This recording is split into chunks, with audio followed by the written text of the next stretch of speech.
경작가 김세훈입니다. 수업 시간 촬영하겠습니다. 안녕하세요 여러분. 오늘은 위법성과 위법성 조각사에 대해서 알아볼 거예요. 네, 오늘 수업 목차예요. 우리가 어떤 행위가 위법한지 아닌지에 대해서 한번 생각해보는 도입 시간을 가진 다음에 오늘의 학습 목표를 다 같이 읽어볼 거예요. 그 다음 우리가 지난 시간에 배웠던 범죄와 구성요건 해당성에 대해서 복습한 다음에 오늘 우리가 배우게 될 위법성과 위법성 조각사유 본격적으로 알아볼 거예요. 그 다음으로 이제 오늘 우리가 배운 위법성과 위법성 조각사유를 정리한 다음에 정리한 내용을 가지고 마무리 문제를 풀고 다음 차식 예고하고 이제 마무리하도록 하겠습니다. 자, 다 같이 수업 집중해봅시다. 자, 우리 한번 생각해봅시다.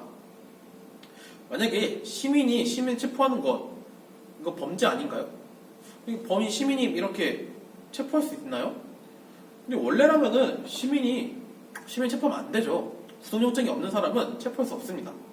그런데 우리가 잡고 있는 사람이 그냥 보통 시민이 아니라 범죄자라고 생각해봅시다. 그럼 시민이 범죄자 이렇게 체포할 수 있나요? 만약에 아까 제가 말한 것처럼 구속영장 없는데 체포했을 때 당신 왜 체포해?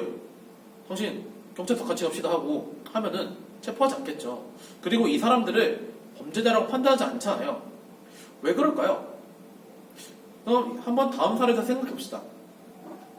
자, 다음 사례. 격투기 선수들이죠?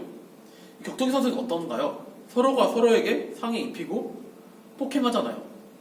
근데 우리가 이 격투기 선수들을 범죄자라고 부르진 않아요. 만약에 범죄면은 이 선수들은 격투기 시합이 끝나고 바로 경찰서에 가서 조사를 받아야겠죠. 당신 왜 때렸습니까? 이러면서. 근데 우리가 이 사람들을 범죄자라고 판단하지 않는 이유는 무엇일까요? 네, 거기에 대해서 잠깐만 생각해보고 다 같이 이제 여기 나온 학습목표를 읽어볼게요. 학습표, 자 여기 나와있죠? 자, 다 같이 읽어봅시다. 시작! 위법성과 위법성 조각사유 5가지를 설명할 수 있다.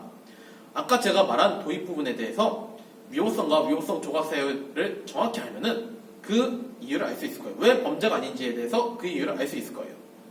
자, 우리가 지난 시간에 어떤 내용을 배웠는지 복습해봅시다. 자, 범죄란 무엇인가요? 우리가 흔히 범죄를 하면 나쁜 행동이요 라고 대답하기 쉬운데 정확한 의미는 범죄라는 것은 법익을 침해하고 사회 안정과 질서를 어지럽히는 반사회적 행위 중에서 국가가 법률로 금지하여 형벌의 부과 대상이 되는 행위예요. 여기서 법익이라는 것은 생명, 신체, 자유, 재산 이 크게 있고요. 네, 만약에 아까 말한 것처럼 생명, 살인 이런 게 있었죠. 만약에 내 생명을 위협하려고 한다. 이것도 범죄죠. 네. 그래서 특히 그 중에서도 형벌의 부과 대상이 돼야 돼요. 그럼 범죄라는 것은 이 3가지 단계를 거쳐야지만 범죄가 되는데요. 첫 번째, 구성요건 해당성. 두 번째, 위법성. 세 번째, 책임. 이렇게 있는데 만약에 우리가 구성요건에 해당되지 않고 위법하지 않고 책임이 없다 라고 생각해봅시다. 또는 구성요건에 해당되는데 위법성에 판단인데 위법하지가 않네? 또는 구성요건도 해당돼요. 그리고 위법해요. 근데 책임 알아봤는데 책임이 없네? 라고 하면은 우리는 이것을 범죄라고 하지 않아요. 네, 그리고 이 3단계는 계열성을 갖고 있는데요. 구성요건에 해당하고 위법성을 우리가 판단하는 것은 구성요건에 해당되는 뜻이에요. 그리고 책임을 알아본다. 이 말은 구성요건에도 해당되고 위법성도 해당되기 때문에 책임을 알아본다 라는 뜻이에요. 이것을 잊지 않았으면 좋겠어요. 그리고 우리가 배웠던 것은 구성요건 해당성이죠. 구성요건 해당성이라는 것은 자, 앞에 나와있죠. 법률로 정해놓은 범죄 유형이에요. 여러분, 우리가 살인죄에 대해서 한번 알아봅시다. 살인죄는 여기 나와있죠. 사람을 살해한 자는 사형, 무기 또는 5년 이상의 징역에 처한다고 되어 있어요. 여기서 구성요건은 사람을 살해한 자예요. 네, 사람을 살해한 자. 만약에 사람을 살해한 개, 이것은 과연 구성요건에 해당된다고 할 수 있을까요? 네, 살인죄에 해당되지 않아요. 그리고 개를 죽인 사람 또한 살인죄에는 해당되지 않아요. 왜냐하면 사람을 죽인 사람이기 때문에 살인죄에 해당되지 않아요. 그렇지만 이제 아까 제가 말한 개는 재물에 해당되기 때문에 재물 손괴죄에 해당될 수 있겠죠. 네. 그래서 오늘 배워볼 것은 구성요건에 해당하는 것을 이제 우리가 확인했고 그 다음 단계 위법성에 대해서 알아볼 거예요. 위법성이라는 것은 우리가 구성요건에 해당하는 행위예요. 그리고 사회 전체적인 법질서로 봤을 때 부정적인 행위여야지만 돼요. 아까 근데 위법성에는 조각 사유가 있어요. 여기서 말하는 조각은 해당되지 않음이라는 뜻이에요. 네, 그래서 위법성 조각 사유는 위법성에 해당되지 않는 사유라고 이해하면 쉽겠죠? 네, 그래서 위법성 조각 사유는 구성요건에 해당해요. 근데 위법성을 배제하는 특별한 사유로 범죄가 성립하지 않는 거예요. 즉 범죄가 성립하지 않은 어떤 행위가 있다는 뜻이겠죠. 네, 크게 5가지가 있어요. 정당 행위, 정당 방위, 긴급 피난, 자구 행위, 피해자 승낙, 이렇게 5가지가 있어요. 자, 우리가 이제 천천히 차근차근 알아봅시다. 네, 첫 번째 정당 행위부터 알아볼 거예요. 정당 행위의 정의예요. 법령에 의한 행위 또는 업무로 인한 행위 또는 기타 사회상규에 위반되지 않는 행위예요. 그리고 법령에 의한 행위는 대표적인 것은 아까 제가 말한 현행범의 체포예요. 현행범의 체포는 법령에 나와 있는 거예요. 거기서 누구든지 체포할 수 있다고 나와 있어요. 그렇기 때문에 현행범의 체포는 법률에 의해서 우리가 위법하지 않다고 판단하는 거예요. 그리고 이제 업무로 인한 행위가 있죠. 아까 업무로 인한 행위는 아까 제가 맨 처음 보여드렸던 사진 기억나시죠? 격투기 선수들은 업무예요. 격투가. 그렇기 때문에 거기서 이제 상해 입히고 폭행한다 해서 위법하다고 판단하지 않습니다. 또 여기 나와 있는 것처럼 공무원의 공무 집행 행위. 예를 들어서 경찰이 범인 쫓아가다가 범인이 이제 다른 사람의 집에 들어갔다 칩시다. 그때 이제 경찰이 원래라면 이제 저 여기 범인이 와서 여기 주택 잠깐 들어가도 되겠습니까? 이렇게 해야 되지만 우리는 그럴 시간이 없어요. 그렇기 때문에 그래가지고 이제 주택에 침해해서 범인을 검거하는 행위는 정당 행위예요. 왜냐하면 업무를 해야 되기 때문이죠. 네. 그리고 여기 3번째로 나와 있는 게 기타 사회상규에 위반되지 않는 행위예요. 기타 사회상규를 하면 예를 들어서 보통 사람이라면은 행하지 않을 법한 행위예요. 그렇기 때문에 착한 행위를 할 수 있겠죠. 네, 그렇기 때문에 정당 행위 이 3가지 경우가 있어요. 아까 제가 말한 이 경찰의 이 체포, 이건 업무로 인한 행위고요. 그리고 또한 아까 말한 격투기, 이것 또한 업무로 할 수 있겠죠. 네. 두 번째는 정당 방위예요. 정당 방위라 하는 것은 자기 또는 타인의 법익에 대한 아까 제가 법익이 뭐라고 말했죠? 대표적으로 생명, 자유, 신체, 재산 크게 4가지가 있어요. 네. 그 4가지에 대해서 현재 부당한 침해를 방해하기 위한 상당한 이유가 있는 행위예요. 잘 모르겠는데요, 선생님. 그래서 제가 예시를 한번 가져와 봤어요. 여기 앞에 학생이 있는데 학생이 집에 갑자기 강도가 들었어요. 강도가 들어가지고 이제 강도가 집안에 있는 귀중품 다 쓸어가고 있는 거예요. 귀중품도 다 가져가고 현금도 가져가고 돼지정통도 다 가져가고. 근데 학생이 볼 수 없어가지고 두고도 못 참아가지고 안 되겠다. 이 강도의 손에 이 야구방망이로 딱 내리쳤어요. 그래서 이제 두 손을 딱딱 내리쳤는데 둘 다 이제 3주씩 나왔다 생각해봅시다. 전치 3주씩. 이거 만약에 우리가 폭행죄라고 생각할 수 있을까요? 원래는 폭행죄죠. 상해죄고. 왜 다른 사람의 신체를 이렇게 함부로 우리는 침해할 수 없잖아요. 근데 이 강도 지금 뭐 했어요? 그렇죠. 학생 집에서 재산 훔쳐가고 있어요. 우리 가족의 법익, 나 자신의 법익, 그리고 타인의 법익. 나의 재산도 훔쳐가고 있는데 우리 가족에 대한 법익도 침해하고 있는 거예요. 그렇기 때문에 이 방망이로 친 행위는 정당 행위를 볼 수 있겠죠. 다만 근데 너무 과도해서는 안 됩니다. 여러분들. 과도한 행위를 하면 이제 여기서 이제 막 우리가 더 못 참아가지고 만약에 이 강도를 죽였다 합시다. 이건 이제 법원의 판단에 맡기겠지만 대부분 그렇게 죽이는 행동까지는 가면 안 됩니다. 네, 과도한 법이도 오히려 위법성 조각사유에 해당되지 않을 수도 있기 때문에 조심하셔야 돼요. 네, 3번째는 이제 긴급피난인데요. 긴급피난은 자기 또는 타인의 법익에 대한 아까 어디서 본 것 같은데? 그렇죠? 정당 방위랑 똑같아요. 여기까지. 근데 현재 위급한 상황을 피하기 위한 상당한 이유가 있는 행위예요. 네, 저를 한번 예시를 들어볼게요. 저 사실 반려동물 되게 무서워하거든요. 근데 여기 보이는 이 강아지가 아니죠, 개죠. 근데 걔인데 막 우리가 흔히 알고 있는 그런 귀여운 개가 아니라 사냥개라고 합시다. 사냥개가 이제 선생님 쫓아오는 거예요. 선생님 쫓아와가지고 저는 이제 피해야겠죠. 우와 막 달려가고 있어요. 근데 얘 앞에 집이 있어가지고 이 집으로 제가 피하면은 왠지 개로부터 피할 수 있을 것 같아요. 그래가지고 제가 이 집의 창문을 돌멩이로 깨뜨렸어요. 돌멩이 깨뜨리고 저는 이제 이 집에 들어갔죠. 근데 원래라면은 여러분들 이거 가능한 건가요? 아니죠. 왜냐면은 원래라면 저는 주택 침입죄예요. 남의 집에 함부로 들어가면 안 돼요. 근데 저 지금 어떤 상황이에요? 제 생명에 지금 위협을 받고 있는 상황이잖아요. 그렇기 때문에 긴급비난에 해당되는 행위다라고 할 수 있습니다. 자, 네 번째는 자구행위예요.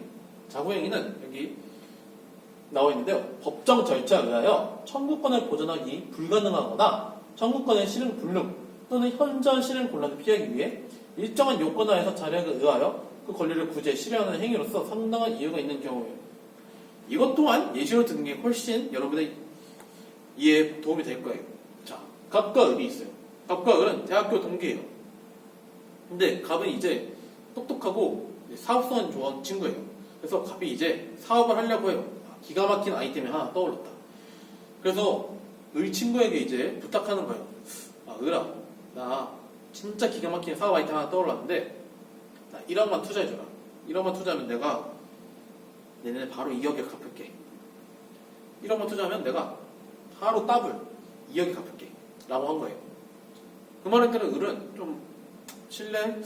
그래도 좀 오래 봐서 괜찮긴 한데 오케이 하고 돈을 빌려준 거예요. 근데 1년이 지나고 2억 갚았을까요? 아니죠. 바로 갚으면은 저 자구행위에 대한 예시를 드리지 않았겠죠? 네. 갑이 1년이 지났는데 잠수를 탄 거예요, 흔히 말하는. 근데 그렇게 또 1억 그냥 날렸구나 생각하고 있었는데 을이 갑자기 친구로부터 전화가 온 거예요. 을아, 나 지금 공항에서 나 일하잖아. 근데 이 갑이라는 친구가 왔네. 이 갑이라는 친구가 저기 푸에르토리코로 가려고 하는데 이 친구가 편도만 끊고 왕복편 끊지 않았다. 이 친구 어디 도망가려는 거 아니냐? 빨리 와서 너 돈 잡아야지. 빨리 와서 이 갑이라는 친구 잡자. 라고 한 거예요. 그래서 을은 자기가 하던 일을 지금 잠시 뒤로 밀어놓고 공항에 와가지고 갑을 잡은 거예요. 너 내 돈 안 내놓으면 나 어디도 못 가게 할 거야. 라고 하는 행위.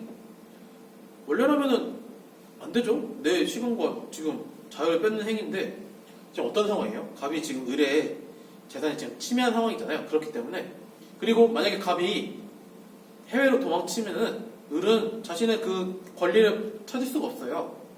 왜냐면 거기서 이제 주식물수 있으면 우리나라는 어떻게 할 수 없잖아요. 그렇기 때문에 그 권리를 구제하려고 하는 행위이기 때문에 을의 행위는 자구행위라고 할 수 있습니다. 여러분 이제 다 왔어요. 이제 다 왔으니까 좀 더 힘내요. 자, 5번째 피해자의 승낙이에요. 피해자의 승낙의 정의는 피해자가 가해자에 대해서 자기의 법익을 침해하는 것을 허락하는 경우예요. 자, 우리 이제 체육 시간인데 생각합시다. 체육 시간에 이제 날도 더운 여름이라 생각합시다. 갑과 을이 이제 축구를 하고 이제 열심히 땀도 흘리고 이제 좀 시원한 거 좀 마시고 싶어요. 그래서 을이 갑에게 부탁하는 거예요. 야, 갑아, 너 매점 가냐? 나 매점 가면은 내 음료수도 하나 사주라. 그런 거예요. 근데 갑이 말하는 거예요. 나 돈 없는데? 그럼 너 거 지갑에서 돈 써도 돼? 내 것도 사고 너 지갑에서 돈 쓴 다음에 내가 나중에 더 맛있는 거 사줄게. 라고 한 거예요. 여기서 을은 그래? 내 여기 주머니 있어. 나 지금 손 더러워서 지갑 못 꺼내니까 너가 가져가. 라는 상황이라고 생각합시다. 원래라면 어떻게 되죠? 갑이 만약에 을의 지갑을 가져가는 순간 절도죄예요. 남의 물건을 함부로 가져가면 안 되잖아요. 그런데 지금 상황은 을이 지금 허락했잖아요. 을이 허락한 상황이기 때문에 피해자의 승낙이 인정되는 경우예요. 그렇기 때문에 갑이 을의 지갑을 가져간다고 해도 위법성이 해당되지 않습니다. 그럼 선생님, 만약 이런 경우는 어떻게 생각해요? 만약에 제가 학생이 여기 있는데 학생한테 내 기분 너무 안 좋다. 기분 너무 안 좋아서 한 3대만 때리고 싶은데 너 3대만 맞자. 내가 돈 줄게. 라는 상황이 있다고 생각합시다. 이것도 피해자의 승낙 아닌가요? 네, 근데 아쉽게도 아쉬운 게 아니죠, 여러분. 피해자의 승낙은 대체로 재산에 대한 부분에만 한정돼 인정돼요. 그렇기 때문에 제가 만약에 학생에게 돈 주고 때리는 것은 신체에 대해서 하는 행위이기 때문에 이것은 피해자 승낙이라고 볼 수 없습니다. 네, 여러분 이제 정리 한번 해봅시다. 오늘 우리는 어떤 부분 배웠냐면요, 범죄 구성 요소에서 두 번째, 위법성에 대해서 배운 거예요. 위법성이라는 것은 구성 요건에 해당하는 행위예요. 그리고 전체 법 질서로 봤을 때 부정적인 행위라는 것으로 판단되어야 되는데, 이 위법성이 해당되지 않는 사유가 있다고 했어요. 이것을 위법성 조합 사유라고 하는데 크게 5가지가 있겠죠. 첫 번째, 정당 행위. 두 번째, 정당 방위. 세 번째, 긴급 피난. 네 번째, 자구 행위. 다섯 번째, 피해자 승낙. 5가지 위법성 조합 사유가 있다고 했습니다. 네. 마무리 문제를 풀고 한번 우리 수업을 이제 끝내보도록 할게요. 여기 제가 한번 읽을게요. 갑은 길에서 버스를 기다리고 있었다. 이때 을이 갑으로부터 가방을 훔치기 위하여 갑의 가방을 잡아당겼다. 네. 그리고 이를 저지하기 위해 갑은 가방을 잡아당긴 을의 손을 뿌리쳐가지고 을에게 성주간 치료를 요하는 상처를 입혔다. 갑이 힘이 센 것 같죠? 손을 뿌리치는 것만으로도 3주 입었으니까. 네. 그래서 이에 대해 법원은 갑의 행위는 을의 불법적인 공격 행위로부터 벗어나기 위한 본능적인 소극적 방어 행위에 지나지 아니하므로 사회상규에 위반되지 아니한다라고 판단하였다. 라고 나와 있어요. 즉, 여기서 한번 이 지문만 봅시다. 지금 2가지 상황이 있어요. 을이 갑으로부터 지갑 뺏으려는 상황, 그리고 갑은 을에게 손에 뿌리쳐가지고 폭행 입힌 상황. 2가지가 있는데, 법원의 판단이 어떻죠? 네, 방어 행위에 지나지 않고 사회상규 위반되지 않는다. 즉, 이 말은 아까 말한 위법성에 해당되지 않는다는 거예요. 특히 아까 이 말 어디서 본 것 같잖아요. 사회생계에 위반되지 않는다. 네, 이것은 정확히 있죠. 정당 행위라는 뜻이죠. 네, 내 거로부터 지키기 위하는데 왜 이게 범죄냐? 이게 왜 위법하냐? 그렇기 때문에 이건 정당 행위이기 때문에 위법성 조각사에 해당한다는 뜻이에요. 그 중에서도 정당 행위라는 뜻이에요. 갑이 을에게 손을 뿌리쳐서 전치 3주 입힌 행위는. 네. 이렇게만 보면은 이제 이 문제는 다 풀 수 있을 거예요. 첫 번째, 갑의 행위는 구성요건에 해당하고 위법하다. 네. 갑의 행위 구성요건에 해당해요. 왜냐면 전치 3주 입혔기 때문에. 근데 위법하진 않아요. 네. 여기 사회상규 위반되지 아니한다고 법원이 이렇게 판단했기 때문에 위법한 상황은 아니에요. 네. 두 번째, 갑의 행위는 피해자의 승낙에 의한 행위에 해당한다. 갑이 을로부터 지갑 가져가라고 했나요? 아니죠? 네. 피해자의 승낙 아닙니다. 세 번째, 갑의 행위는 범죄 성립 요건을 충족하지 않는다. 여러분, 범죄 성립 요건에는 3가지가 있다 했어요. 구성요건 해당성, 위법성, 책임 이렇게 있는데 구성요건은 아까 제가 말한 대로 해당한다 했죠. 근데 위법하지 않죠. 위법성 조가 사유잖아요. 정당행위는. 그렇기 때문에 위법하지 않기 때문에 범죄 성립 요건에는 해당되지 않습니다. 네, 3번이 정답이에요. 4번, 을의 행위는 구성요건에 해당하지 않는다. 을의 행위는 네, 아까 뭐가 있었죠? 갑의 지갑 훔치려고 했잖아요. 그렇기 때문에 절도죄에 해당합니다. 그렇기 때문에 구성요건에 해당합니다. 그리고 5번, 을의 행위는 정당방위에 해당한다. 네, 을은 지금 정당방위가 아니죠. 네, 이거는 그냥 틀린 질문입니다. 네, 그래서 다음 차시는 구성요건에 해당하고 위협한다고 해당했을 때 마지막 3번째 단계인 책임에 대해서 알아보도록 할게요. 네, 오늘 수업 여기까지 하도록 하겠습니다.